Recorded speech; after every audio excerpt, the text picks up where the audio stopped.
After Gorilla City falls, you will be the paving stones on which I will build my new empire. Hey, monkey boy! Why don't you go climb a skyscraper? So I'm just gonna come right out and say it. I liked The Flash. A lot. Get the f out, man!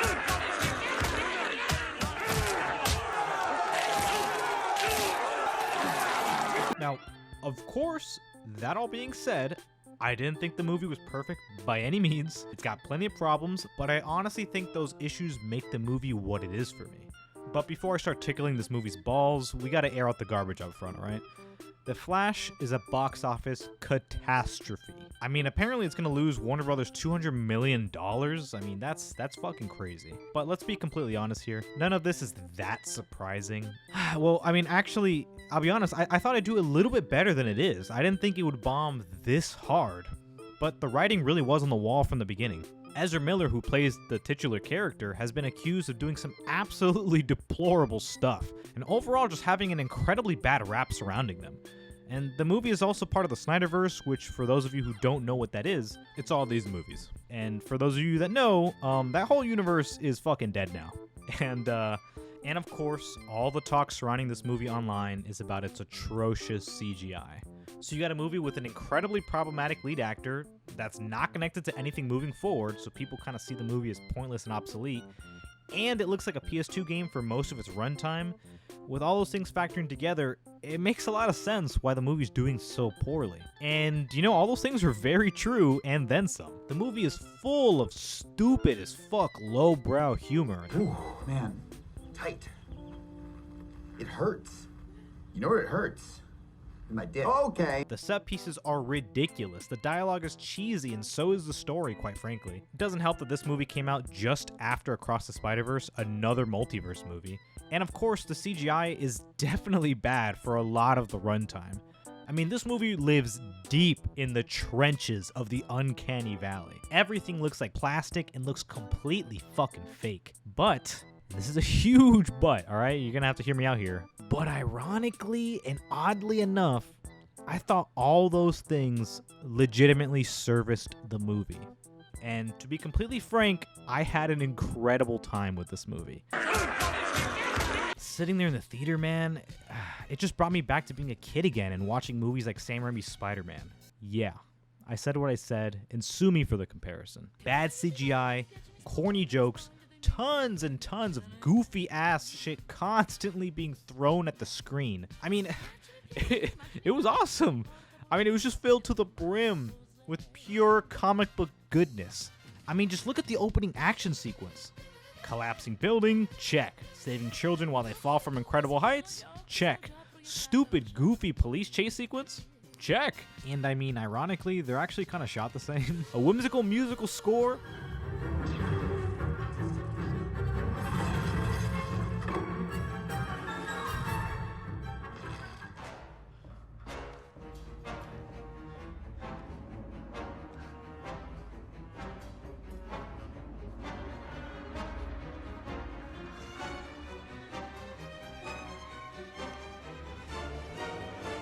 Check. Awful humor that I still laugh at for some reason? Definitely check.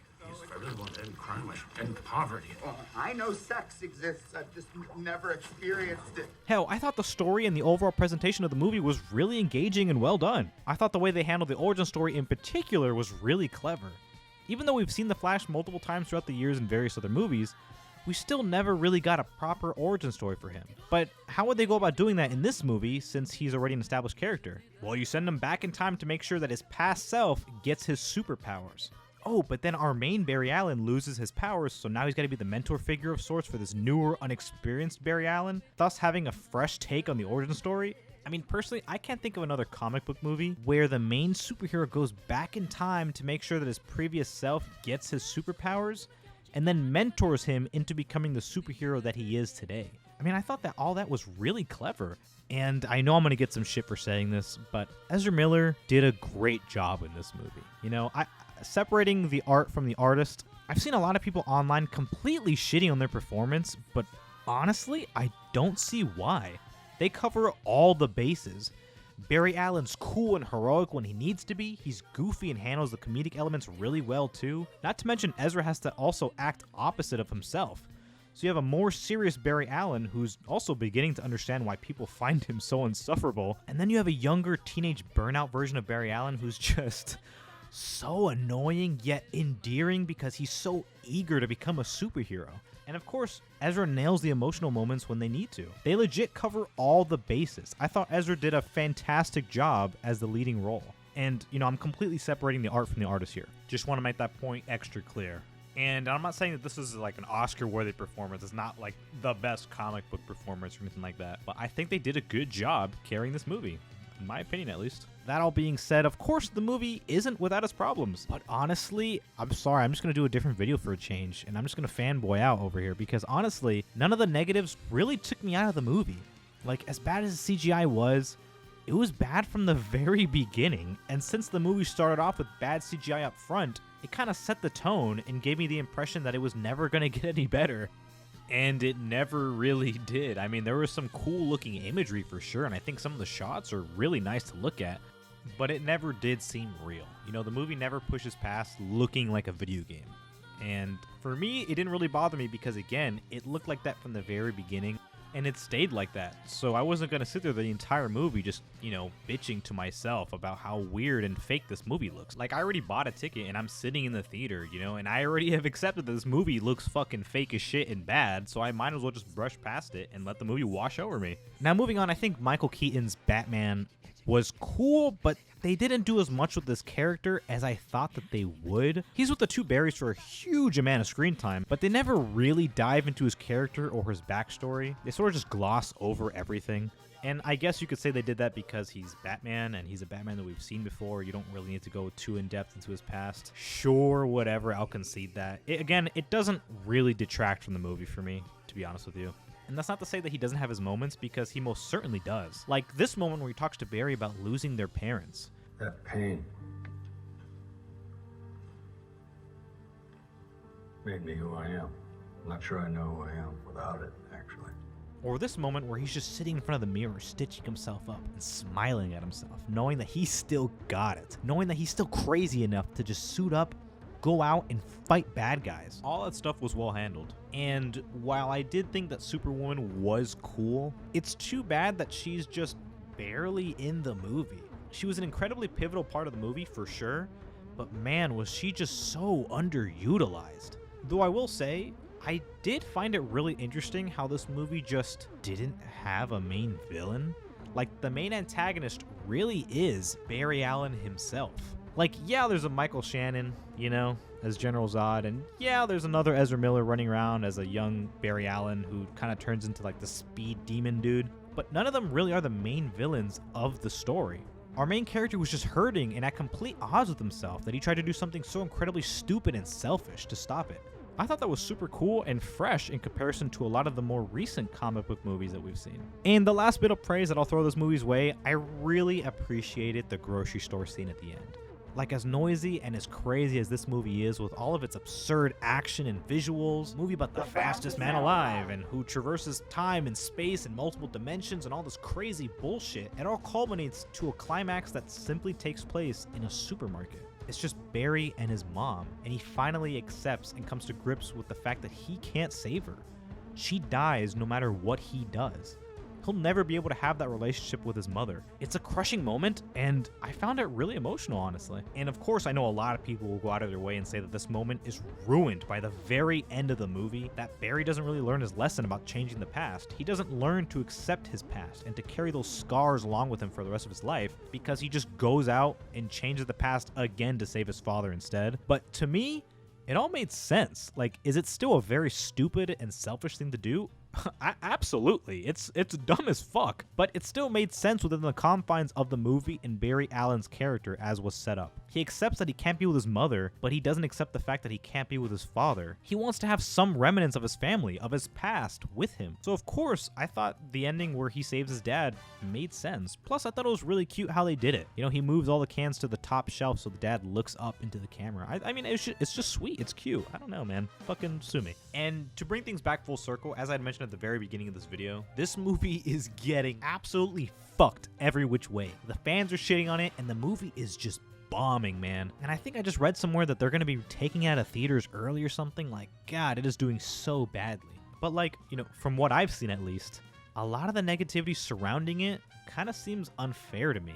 Aside from not supporting the movie due to Ezra Miller, of course. That's totally valid. But I dug around on Instagram and Letterboxd a bit to find out what most of the hate surrounding this movie is, and it's largely about bad CGI and how unoriginal the story is, and of course about Ezra Miller's performance. Now, is the movie original?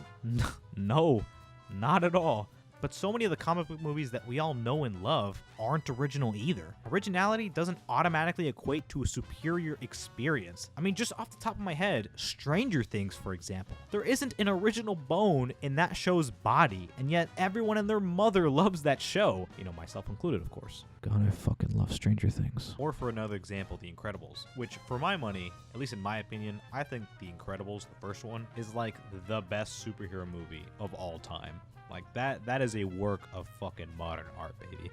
And a lot of its story elements aren't anything new, because originality isn't the end-all be-all. And as for the bad CGI complaint, you know, I totally get it. It does look like ass. Sorry, I'm not gonna say it doesn't. But in my humble little opinion, bad CGI does not make a movie bad. Like I had mentioned earlier, the Sam Raimi movies have tons and tons of really bad CGI by today's standards. Hell, The Incredibles looks really fucking old now. And I get it, you know, these movies are pretty old at this point, so of course their visuals are gonna be dated. But that's kind of just my point, that even though those movies have dated visuals and really bad CGI and goofy VFX and all this other shit going on in them, people still love them to this day and consider them genuinely good movies because they are.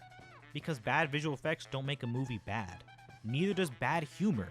The overall writing, performances, directing, pacing, editing, etc. make a bad movie. And I thought this movie did all those things well for the vast majority of its runtime. Other points that I've seen people use to call this movie bad are the fact that it doesn't connect to anything else moving forward, and the fact that it butchers the Flashpoint comic book, and that, you know, Barry Allen isn't fucking blonde and blue-eyed. But like, who the fuck cares? I mean, whatever happened to just watching and judging a movie on its own merits? Why does everything need to feed into something else or be connected to some fucking universe? Why does everything need to be a carbon copy adaptation of a story that's already been told and is already out there? In situations like this, I like to think about Kubrick's The Shining.